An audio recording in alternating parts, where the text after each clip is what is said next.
The chatter in the grand ballroom of Boston General Hospital's annual gala came to an abrupt halt as Daphne walked in hand with Keira. Whispers rippled through the crowd like a gathering storm, eyes narrowing in judgment at the two women who dared to present themselves as a married couple. By the time the evening ended, Daphne knew her career, and her heart, would never be the same. She had spent weeks turning the decision over in her mind, weighing every possible outcome the way she weighed surgical risks in the operating room. At 35, Daphne Thompson was Boston General's top cardiothoracic surgeon, the one residents fought to scrub in with and attendings quietly admitted set the standard for precision. Keira, her wife of 3 years and a high school history teacher, had simply said, "We're done hiding, Dav. You save lives every day. You deserve to live yours." So Daphne had nodded, slipped on the midnight blue dress Keira loved, and walked into the gala with her head high and her stomach in knots. The moment they crossed the threshold, the temperature dropped. Dr. Mark Reynolds, chief of staff and the man who signed her performance reviews, froze mid-conversation with two board members. His wife's smile tightened into something brittle. Across the room, Lisa Chun, the senior nurse who had shared midnight coffees and cried with Daphne after losing their first joint pediatric case, suddenly became fascinated by the shrimp tower. No one approached. No one congratulated her on the Surgeon of the Year nomination that had been announced the week before. Instead, polite nods turned into sudden detours toward the bar or the restrooms. Daphne felt each snub like a scalpel nick. She kept her posture straight, the same posture she used when delivering bad news to families, but inside she was unraveling. Keira squeezed her hand once, twice, then let go to accept a glass of champagne from a passing waiter who refused to meet her eyes. "They're just surprised," Keira whispered, but her voice carried the same uncertainty Daphne heard in her own head every night when the apartment lights went out. By 9:30 the isolation had become unbearable.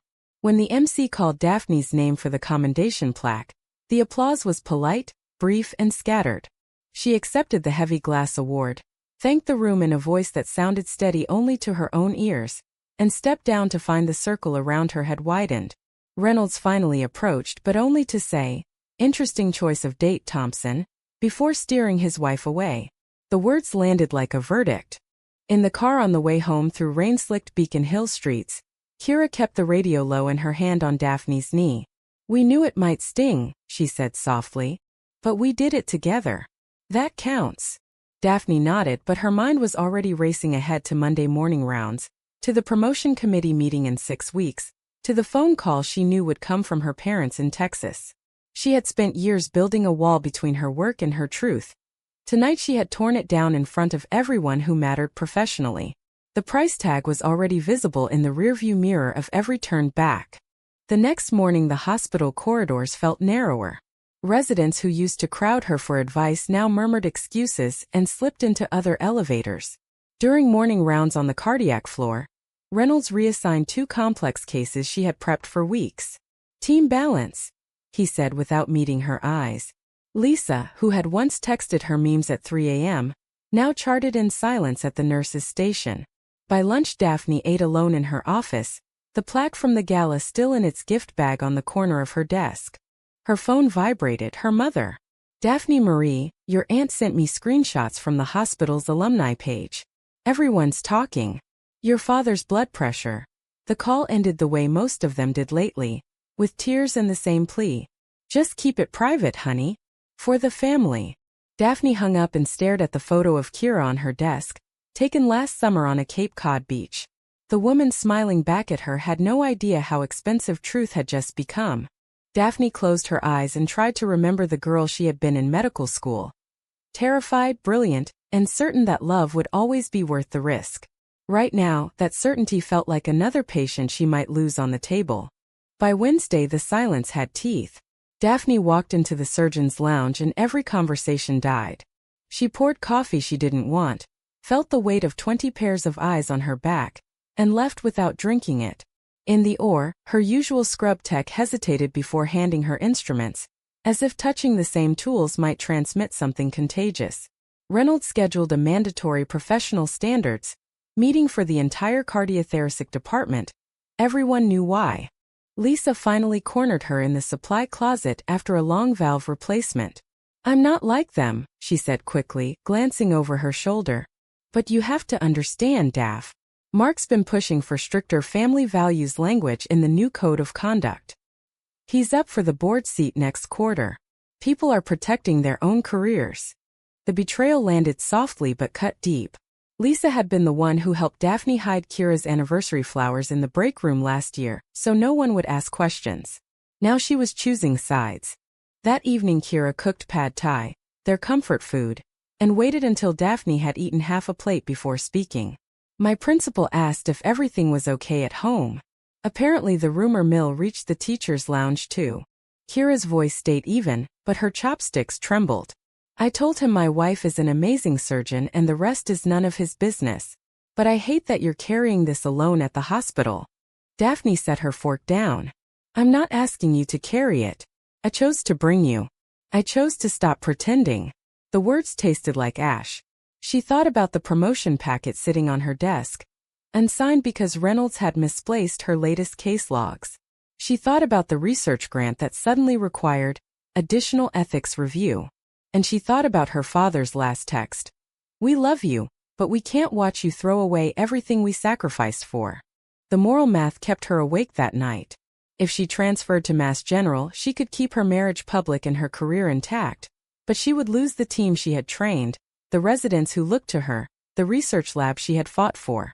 If she stayed and played the game, arrived alone to events, kept Keira's photos face down, she could keep the promotion, the grant, the reputation. But every time she imagined introducing herself as single again, something inside her recoiled. Friday brought the first direct confrontation. Reynolds called her into his office. Look, Thompson, I don't care what you do on your own time. But the gala sent the wrong message. Patients' families read the alumni newsletter. Donors read it. We're a faith-based affiliated institution, even if we don't advertise it. Tone it down or I can't guarantee the promotion review goes smoothly. He slid a single sheet across the desk, an anonymous complaint citing disruptive personal conduct. The signature line was blank. Daphne left the office without answering. In the parking garage she sat in her car for 20 minutes, forehead against the steering wheel, and finally allowed herself to cry. Not because of Reynolds, him she could fight, but because she could feel the slow erosion of the person she had become. Keira was waiting at home with takeout and open arms, but Daphne wondered how long love could survive on the scraps left after work took its daily pound of flesh. Saturday morning her mother called again, this time with her father on speaker. We're coming to Boston next month for your cousin's wedding, her mother said. We expect you to come alone. We can't explain this to the family. The line went dead before Daphne could reply. She stared at the ceiling and felt the walls of every choice closing in. The betrayal that truly broke her came on a Tuesday. A complicated aortic dissection case landed in the ER. Exactly the kind Daphne had pioneered a new repair technique for. She prepped the OR, reviewed the scans, and stepped in ready to lead. Halfway through the procedure the circulating nurse handed her the wrong suture.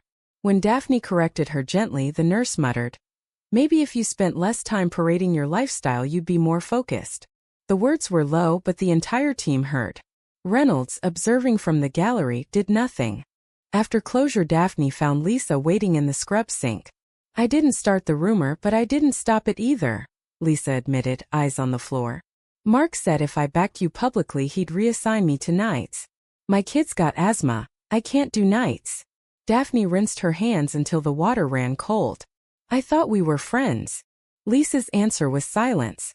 That night Keira found Daphne on the balcony, wine glass untouched. "I'm thinking of taking a leave," Daphne said finally. "Maybe transfer to Seattle. Fresh start." Keira's face went very still. "Or maybe we stop pretending the hospital is the only thing that matters. You're letting them decide who we are." The argument that followed was quiet, vicious, and honest. Keira accused her of always choosing the scalpel over their marriage. Daphne accused Keira of not understanding the years of loans, the 36-hour shifts, the lives balanced on her steady hands. They slept on opposite sides of the bed for the first time in 3 years. The next morning Daphne's inbox held a formal letter from HR. An informal investigation into whether her personal relationships were affecting patient care. Attached were 3 anonymous statements. She read them twice. then printed them and carried them home in her bag like evidence in a trial she was losing. Her parents arrived unannounced the following weekend. They sat in the living room Daphne and Keira had painted together last spring, and delivered their ultimatum with the calm of people who believed they were saving their daughter. "We'll help with the mortgage if you move back to Texas.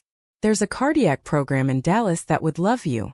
But we can't support this arrangement." Her father wouldn't even say Keira's name. Daphne stood at the window watching Keira water the herbs on the fire escape. Small green things that refused to die no matter how neglected. She felt the trade-off crystallizing. Family approval and career safety on one side, the woman who had loved her through residency and board exams on the other. When her parents left, Daphne closed the door, leaned against it, and whispered to the empty hallway, "I don't know how much more I can pay." Yet every morning she still showed up. She still scrubbed in. She still answered every page. Because walking away felt like admitting they had won, and Daphne had never learned how to lose. The call came at 2:17 a.m. on a rain-lashed October night. Director Harold Benson, 62, former Marine, the man who had quietly approved Reynolds's family values push, was being rushed into the ER with crushing chest pain and a type A aortic dissection that textbooks described as almost certainly fatal. The on-call surgeon was stuck in a multi-car pileup on the Mass Pike. Reynolds's voice on the phone was clipped. "Thompson, you're the only one with the technique. Get here." Daphne stood in her dark bedroom pulling on scrubs while Keira watched from the doorway. "They only want you when they're desperate," Keira said quietly. Daphne zipped her bag. "And I only get to be the hero when they have no choice. Funny how that works." She kissed Kira's forehead, brief, automatic, and drove through empty streets with the wipers on high. In the OR corridor, Reynolds met her in full sterile attire. "Benson's stable enough for now, but the tear is extending. You have 90 minutes max." He paused, then added the line that made Daphne's blood run cold. "The family signed consent, but they asked that if anything goes wrong we note the attending surgeon's personal situation was a factor." The threat was unmistakable. Daphne scrubbed in alone. Through the glass she could see Benson on the table, monitors screaming, the team waiting. She thought of every slight, every whisper, every anonymous complaint. Then she thought of the oath she had taken at 27 and the small scar on Keira's left thumb from the night Daphne had practiced suturing on a banana because she was too nervous for her first solo valve job. She pushed through the doors. "Let's save him," she said. The room fell silent. For the next 3 hours and 17 minutes Daphne did what she did best. She fought. Her hands moved with the same calm precision that had earned her the nickname Ice in residency. When the tear proved worse than the scans suggested, she adapted the technique on the fly, using a graft material she had helped develop. The team, reluctant at first, fell into rhythm because lives don't care about politics. At 6:04 a.m. the monitors steadied. Sinus rhythm. Benson's pressure climbed into safe territory. Daphne stepped back, shoulders burning, and nodded once to the room.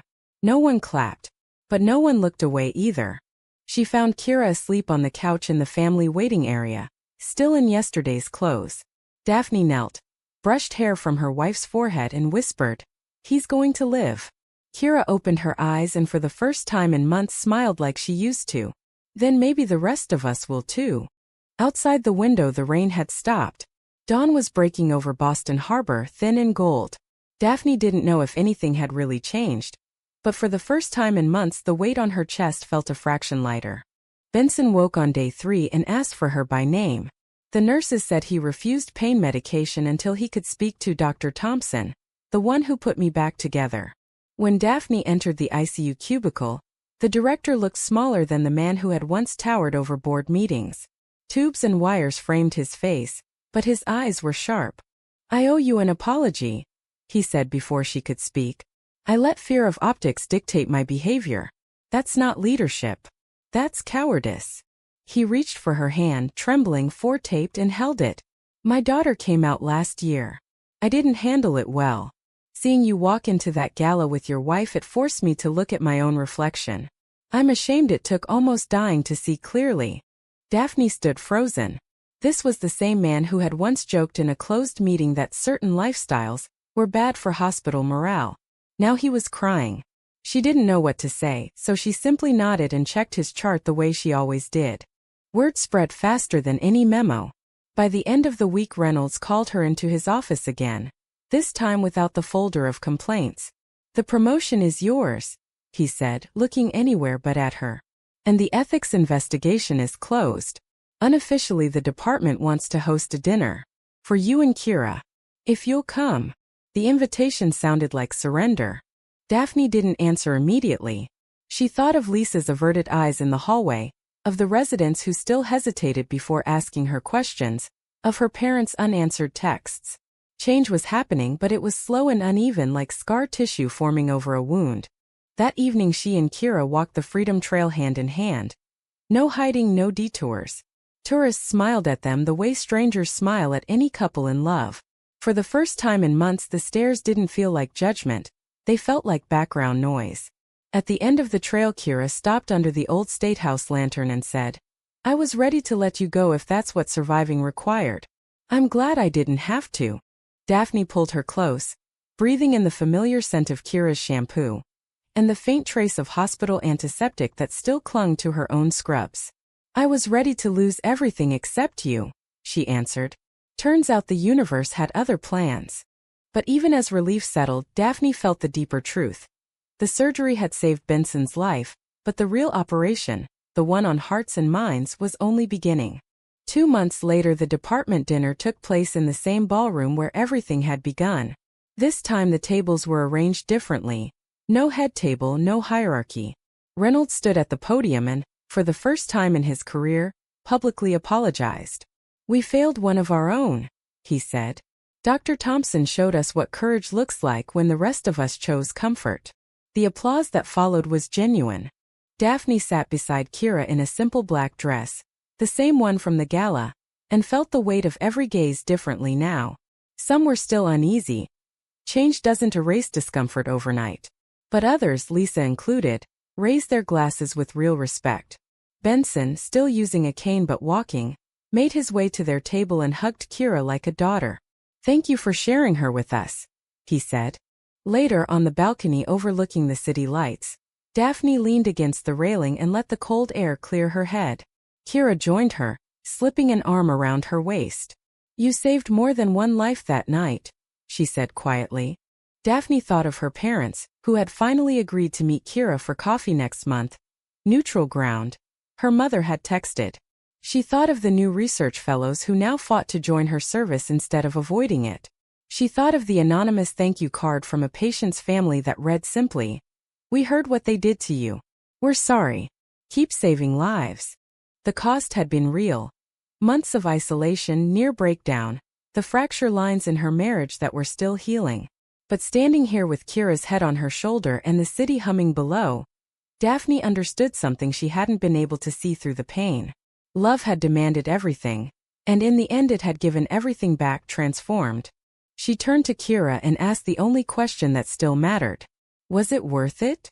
Keira smiled, the slow, certain smile that had first made Daphne believe in forever. Every single scar. And for the first time since the night of the gala, Daphne believed her. But here is the question I leave with you.